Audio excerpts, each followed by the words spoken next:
Dedinho de Prosa está começando e hoje nós vamos entrevistar um dos mais festejados poetas da Paraíba, Sérgio de Castro Pinto, muito festejado, premiado e, para minha honra, se não foi a minha primeira fonte de notícia, foi uma das primeiras. Quando eu estava começando em 1977, Sérgio era de uma fundação e ia lá com uma caneta e ia lá pegar notícia. Tudo bem, Sérgio? Tudo bem. Quem é Sérgio de Castro Pinto? De onde é? Para onde vai? Conte um pouco a sua história. Ao sabor do papo aqui a gente desenrola. Bom, eu nasci em João Pessoa. Pessoa antes da gema, né? Pessoa antes da gema. No ano de 1947, então, tenho 68 anos de idade. Tenho não, como eu costumo dizer, já os tive. Daqui para frente eu não sei quantos anos vou ter. É muita pretensão minha dizer que tenho 68 anos de idade. Fiz direito, mas também, como eu costumo dizer, não fiz direito. Nunca gostei de direito. Né? E achei bom não ter feito letras também, porque você, quando faz letras, então, a obrigação de ler determinados trabalhos, determinadas obras de ficção, determinadas poesias, então tira o aspecto lúdico da leitura. Você tem que ler para dar. E o bom é a gente ler, né? Ler sem nenhum compromisso, a não ser o compromisso de ler e degustar aquela leitura prazerosa. Rapaz, e isso aqui não é bom exemplo para a meninada que está assistindo, não. Eu sou muito preguiçoso para estudar. E minha mulher vive pressionando, vai fazer filosofia que você gosta, ou letras. Tá. O meu problema é o seguinte, eu adoro ler. Esse livro aqui eu vou ler com o maior carinho. Agora, se você leia para finalidades acadêmicas de estudo, eu já estou. Não é? Tem esse lance da história. Aluno. Um péssimo aluno. Você fez só direito? Fiz direito, né? Agora não, mas aí depois eu ingressei no curso de letras, aí fiz. Você concluiu letras? Não, porque naquela época era a área 3, então você poderia ingressar ensinar no curso de letras, sem obrigatoriamente concluir o curso de letras. Uma espécie de notório saber. Pronto. Aí eu fiz mestrado e fiz doutorado. Mestrado sou Manuel Bandeira e o doutorado sou Mário Quintana, que eu acho que são poetas mais ou menos siameses, na medida em que ambos, vamos dizer assim, incorporam a renovação, mas sem relegar ao segundo plano a tradição. Eu acho que os dois possuem algumas identidades. Você é poeta desde quando? Rapaz, eu quero crer que desde sempre. Quando você se descobriu poeta, disse, aqui é minha praia? Eu acho que foi em meados da década de 60. E quem primeiro me publicou foi um jornalista, que você deve conhecer, João Manuel de Carvalho. João Manuel, meu amigo. Ele trabalhava no jornal Norte, Então S.A. Norte. Então publicou um poema meu sobre na Lampião. Duque de Caxias, na né? Duque de Caxias. Sobre Lampião, que foi uma espécie de gênese, de embrião, de um outro poema que surgiria no livro A Ilha Naúcha, 1970, que é um poema em que eu estabeleço um paralelo entre Camões e Lampião, tomando como pretexto o olho cego de ambos, que provocou até um certo frisson, que um crítico norte-americano, John M. Tolman, disse como é que eu ia comparar um bandoleiro, no caso, Lampião, com um poeta, mas não sabia ele que Lampião, que Camões também não era nenhuma flor que se cheirasse, não. Aliás, nem flor era. Era conhecido como tranca-ruas. E era, Camões E qual é a semelhança que você traz entre os dois nesse trabalho aí? Primeiro, olho cego. Então eu parto do princípio que, por serem cegos, ambos têm uma vida muito intensa. E parto do princípio também quer dizer, o olho cego de Camões olha para dentro, então é um olho lírico, enquanto o olho aberto é um olho épico, na medida que olha para fora. E tem um terceiro cegueta, no caso, aí, que sou eu, que eu não enxergo também pelo olho esquerdo. Não enxerga? Não, absolutamente nada. Então você tem um pouco de Camões e um pouco de Lampião. Qual é o seu grande poema? Você se emociona quando escreve a poesia ou quando lê a poesia? Quem emociona mais?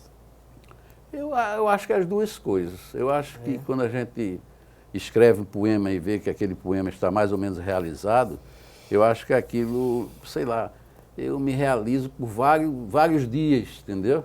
Agora você ia perguntando qual é o poema que você se emociona, que lhe toca. Meu. Eu diria os mais recentes, mas Camões de Lampião, esse poema me deu assim muitas alegrias, que foi incluído em várias antologias, não só aqui como em Portugal, Foi como nos mesmo? Estados Você tinha que Unidos. idade quando escreveu aí esse Rapaz, eu esse tinha texto? 19, 20 anos. 19 É. anos? 19, 20 anos. Eu parto do princípio de que o romancista, para escrever uma obra de fôlego, quer dizer, exige uma maior vivência, uma maior maturidade, mas o poeta nem tanto. Claro que eu não estou me comparando com Baudelaire, não estou me comparando com Augusto dos Anjos, com Rimbaud, sobretudo. Rimbaud, por exemplo, com 19 anos deixou de escrever, mas quando ele deixou de escrever, já tinha concebido uma obra que foi incorporada ao patrimônio da lírica universal. 19 anos. 19 anos. É caso de As gênio aí, Iluminuras, as Iluminuras. O próprio Augusto dos Anjos também. né? É verdade. Augusto dos Anjos é uma poesia tão, sei lá, fica difícil de enquadrá-la, tanto que Augusto dos Anjos é tido como pré-modernista. Isso é uma forma de... A crítica não sabe enquadrá-lo, aí diz que Augusto, mas na verdade Augusto foi um dos precursores do modernismo. Tem um grande ensaio de Ferreira Goulart sobre Augusto dos Anjos, que ele mostra o quanto Augusto dos Anjos foi um dos precursores do modernismo no Brasil. Augusto dos Anjos, ele foi reconhecido na sua época em vida ou só depois? Não, ele foi reconhecido, há uma certa mitificação nisso tudo. Ele foi reconhecido na sua época, não tanto quanto antes, quer dizer, o reconhecimento dele veio aos poucos e paulatinamente, o que aconteceu também com Mário Quintana, o que aconteceu também com Sousa Andrade. Sousa Andrade, um poeta maranhense, tinha plena consciência disso. Ele escreveu o livro dele, A Gueixa Errante, e disse que a obra somente seria reconhecida dali a 60, 70 anos, como de fato foi. Os irmãos Campos, né, que os teóricos, os mentores do concretismo, fizeram uma reavaliação de Sousa Andrade, então começaram quer dizer, então o Sousa Andrade ressurgiu, vamos dizer assim, das cinzas, feito uma fênix. Quem são seus contemporâneos de poesia aqui em João Pessoa? O pessoal do Grupo Sanhauá. Grupo Sanhauá. Vamos falar um pouco do Grupo Sanhauá. O que era o Grupo Sanhauá que a geração mais nova não conhece? Eu estava entrevistando um cara ainda agora, mostrando como a gente é descuidado com a memória, né? Você fala a geração Sanhauá, muita gente não conhece. Eu conheço, o mesmo porque pessoal de mais ou letras, menos a o mesma pessoal de idade. letras também não sabe, os estudantes de letras. E esse movimento Sanhauá, o que foi, na verdade? O Grupo Sanhauá, eu quero crer que foi um movimento que não cumpriu à risca, vamos dizer, um conteúdo programático, mas tentou, na medida do possível, entrar em sintonia com a poesia que se realizava no sudeste do país, sobretudo com concretismo, com instauração praxis. Então incorporou alguns dos postulados desses movimentos, mas sem se despersonalizar, sem recalcar, vamos dizer assim, o eu profundo.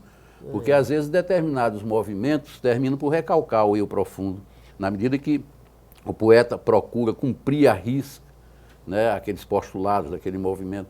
Então o Grupo Sanhauá, vamos dizer assim, se abeberou do concretismo, se abeberou da instauração praxis, em suma, das vanguardas brasileiras, mas sem recalcar o eu profundo.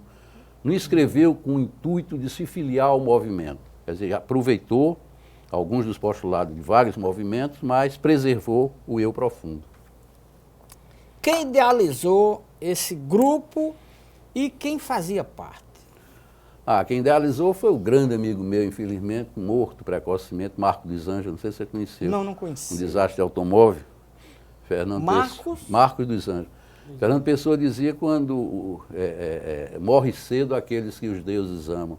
Então Marcos dos Anjos morreu cedo, porque certamente os deuses o amavam. Graças a Deus os deuses não me amavam. Não, eu não quero que me amem não, viu deuses? Por favor, me esqueçam. É Marcos dos Anjos, Marcos Tavares, que você Era deve também, conhecer. né? Marquinho Caveira. Isso, cara, bem magrinho. Anco Márcio. Grande poeta, né, rapaz? Muito. Bom poeta. Anco Márcio, Marcos Vinícius. Eram muitos Marcos, tanto que Vinícius, em tom de galhofa, Virgínio da Gamimela, Virgínio da Gamimela. em tom de galhofa, chamava a marcaria, que lembra a porcaria. A marcaria. E só tinha eu, Sérgio, mas em contrapartida tem o Martinho também, que o meu nome é Sérgio Martinho Aquino de Caçupim, né? que parece com Marcos, né? Martinho. É verdade.